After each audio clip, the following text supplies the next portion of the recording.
ইমান গৰমত একো খাব মন নাযায় নহয় নে বাৰু এইকেইদিন আকৌ বৰষুণ দি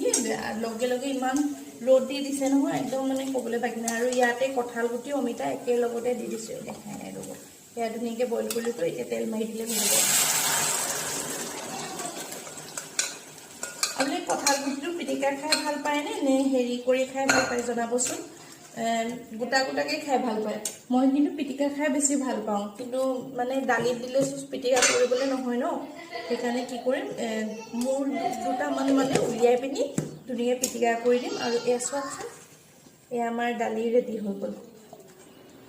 এইফালে ধুনীয়াকৈ চালাড কাটি লৈছোঁ আৰু এয়া কেপচিকাম বিন ঘৰৰে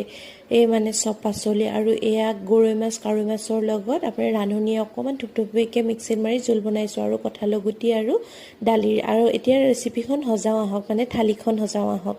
এতিয়া ধুনীয়াকৈ থালিখন লৈ লৈছোঁ যিহেতু মানে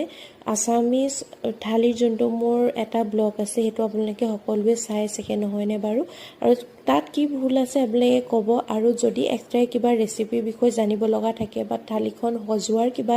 মানে ভুল দেখিছে ক'ব পাৰে ধুনীয়াকৈ কমেণ্ট বক্সত কমেণ্ট কৰি দিব মই পজিটিভভাৱেই ল'ম আৰু এনেদৰে সজাইছোঁ দেখিছেনে আৰু কিনাৰতে আচাৰ অকণমান লৈ লৈছোঁ যিহেতু যেতিয়া মানে খাদ্যবোৰ কম থাকে খাদ্য মানে কি ৰন্ধাৰ বস্তুবোৰ কম থাকে তেতিয়া আচাৰকণ ল'লে মানে সম্পূৰ্ণ হোৱা আগতে হয় নহয়নে বাৰু এয়া আজি থালিখন এনেদৰে সজাইছোঁ আপোনালোকে গৰমত কি দি খাইছে ক'বচোন গৰমৰ দিনত যে একেবাৰে মছলা খাব মন নাযায় নহয়নে বাৰু অকল টেঙা দি কিবা এটা বস্তু হ'লেই হ'ল মানে আপোনালোকৰো হয় নহয় বাৰু ক'বচোন একদম আজি চিম্পুলকৈ বনাইছোঁ দেই আপোনালোকে আজি কি বনাইছে কমেণ্ট এটা কৰি যাব নাপাহৰিব